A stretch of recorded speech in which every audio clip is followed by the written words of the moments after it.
Il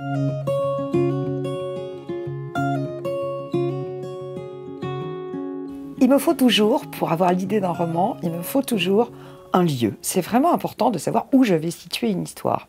Un lieu, c'est un décor, c'est une région, c'est aussi un métier, parce qu'un métier va voilà, induire tout le décor. Et puis après, il me faut des thèmes. Donc le thème, c'était effectivement comment on fait voilà, pour se démarquer de ses parents, comment on fait quand il y a eu la gloire dans la famille pour se créer un avenir. Et ça, c'était un thème qui m'était très cher. Et puis, il y avait le thème de l'adultère pour la femme très respectable qui est la mère de famille. Donc ces thèmes, il fallait que je leur trouve un lieu, il fallait que je trouve un métier. Et l'expérience que j'ai pu faire sur un circuit en Haute-Saintonge m'a vraiment ouvert des horizons où je me suis dit, c'est vrai que c'est un métier d'avoir un circuit. Des circuits, contrairement à ce que je pensais, il y en a beaucoup en France. Les gens aiment bien ça. C'est une possibilité d'aller conduire des voitures rapides. Et je me suis dit, voilà qui peut me faire quelque chose de sympa.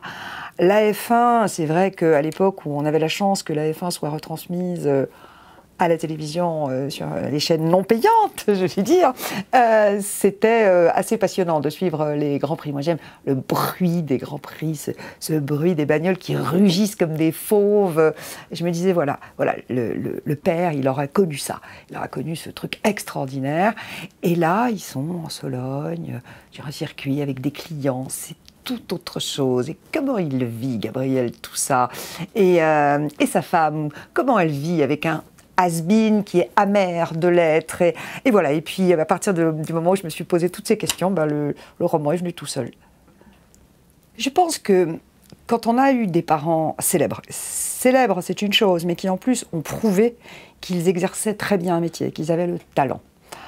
On peut se demander comment on va trouver sa voie, qu'est-ce qu'on va choisir.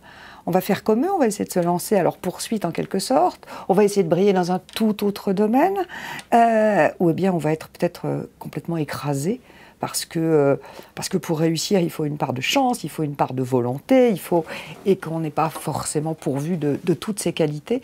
Donc je pense que c'est un petit peu difficile. Moi, à titre personnel, j'ai pu expérimenter ce chemin difficile de se dire comment je vais faire pour être aussi bien que les parents. Mieux, ne rêvons pas, mais au moins aussi bien, c'est-à-dire réussir dans un métier, prouver qu'on a du talent.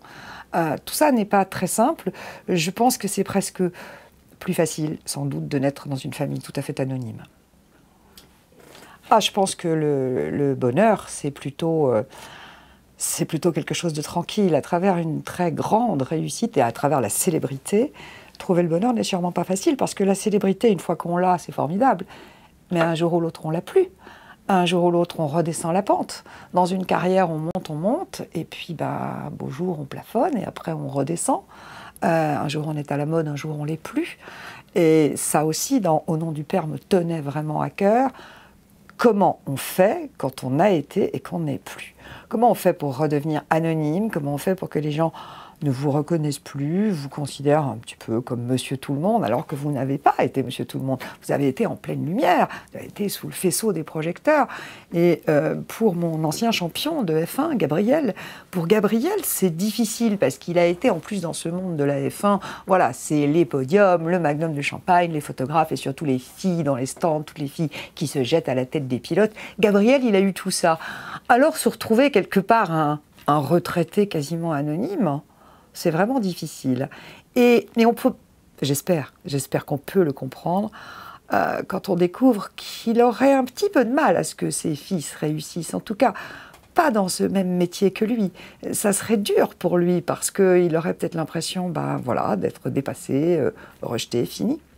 La vitesse, c'est quelque part se griser, bien sûr, mais c'est aussi se faire peur. Moi, je crois que j'ai gardé cette âme d'enfant. Les enfants, ils aiment bien jouer à se faire peur. Et je crois que j'avais, adolescente, avec les chevaux, la même sensation. Jeune femme, avec les chevaux de course, parce qu'un cheval de course, ça va vraiment très très vite. Ça va très vite, ça fait beaucoup de bruit. Un cheval qui martèle comme ça sur une piste en sable, et en plus on est très haut dessus. Cette sensation de vitesse, elle est extraordinaire. Enfin, moi, je la ressens comme une espèce de décharge d'adrénaline qui me donne la sensation d'exister, d'être vraiment. C'est voilà, c'est comme dans Titanic, Leonardo DiCaprio, je vole, c'est ça. C'est cette montée d'adrénaline qui vous donne l'impression que vraiment on existe. Alors évidemment, avec la voiture, quand on a la possibilité un jour de conduire une vraie voiture rapide, comme une Ferrari, une Maserati, c'est quelque chose d'exceptionnel. Voilà, on sent la voiture dans ses mains, avec les palettes derrière le volant, on sent la voiture dans ses mains comme on sent un pur sang quand on a les rênes dans la main. C'est voilà, moi donc j'ai cette fascination de la vitesse qui, avec le temps, ne m'a, je le vois bien, pas quittée.